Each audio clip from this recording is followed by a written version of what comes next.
कण कण में विष्णु बसे, जन जन में श्री राम, प्राणों में मां जानकी और मन में बसे हनुमान। जय श्री कृष्ण। मार्तंड ज्योतिष केंद्र में आपका स्वागत है। मैं हूं श्वेता सिंह। हमें समय के अनुसार करना चाहिए काम। भगवान का ध्यान करते रहने से मुश्किल काम भी हो जाते हैं सफल। आज एक दिव्य कहानी आप सबको सुनाने जा रही हूँ। शीर्षक है हनुमान जी की सीख, हमेशा निडर रहें। ध्यान से सुनिए यह कहानी। कभी कभी जीवन में ऐसे हालात बन जाते हैं जब मुश्किलें बहुत बड़ी लगने लगती हैं और हम सफल होने की संभावनाओं से डर जाते हैं। हालात कैसे भी हो, हमें हर पल निडर रहकर ही काम करना चाहिए। भगवान का ध्यान करते हुए काम करेंगे तो मुश्किल काम भी सफल हो सकता है। यह सकारात्मक सीख हम हनुमान जी से सीख सकते हैं। रामायण के सुंदरकांड की कहानी है।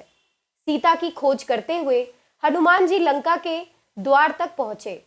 वे लंका के एक ऊंचे पर्वत पर थे। हनुमान जी ने पर्वत पर एक बहुत बड़ा किला देखा। यह किला रावण की लंका थी। लंका पूरे सोने की थी और चमक रही थी। हनुमान जी ने ऊंचाई देखा तो लंका के अंदर सुंदर सुंदर बहुत बड़े बड़े घर महल थे। वहां चौराहे, बाजार, हाथी घोड़े सब कुछ दिखाई दे रहा था। रावण की लंका में सुख सुविधा की हर चीज थी। लंका को देखने के बाद हनुमान जी की नजर रावण के सैनिकों पर पड़ी। ये सैनिक बड़े बड़े राक्षस थे। वे गाय भैंसों को मारकर खा रहे थे। ऐसे भयानक और ताकतवर राक्षस लंका की रक्षा कर रहे थे। यह दृश्य इतना डरावना था कि कोई भी घबरा जाता। लेकिन हनुमान जी ने श्री राम का ध्यान किया और सोचा कि डरने की कोई बात नहीं।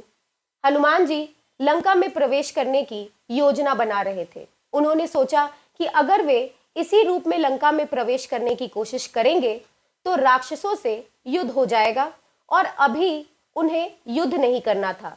ऐसा सोचकर हनुमान जी खुद का आकार बहुत ही छोटा कर लिया और श्री राम का ध्यान करते हुए लंका में प्रवेश कर गए। हनुमान जी ने इस प्रसंग में हमें सीख दी कि हमें मुश्किल हालातों में भी निडर रहना चाहिए। हनुमान जी ने खुद का स्वरूप छोटा किया और फिर लंका में प्रवेश किया।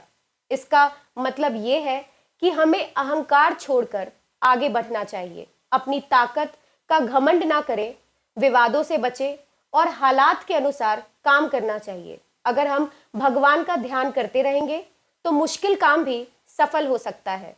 अभी तक अगर आपने इस चैनल को सब्सक्राइब नहीं किया है तो सब्सक्राइब करें, शेयर करें और कमेंट करें। आप मुझे सोशल साइट पर भी फॉलो कर सकते हैं। धन्यवाद। जय श्री कृष्ण।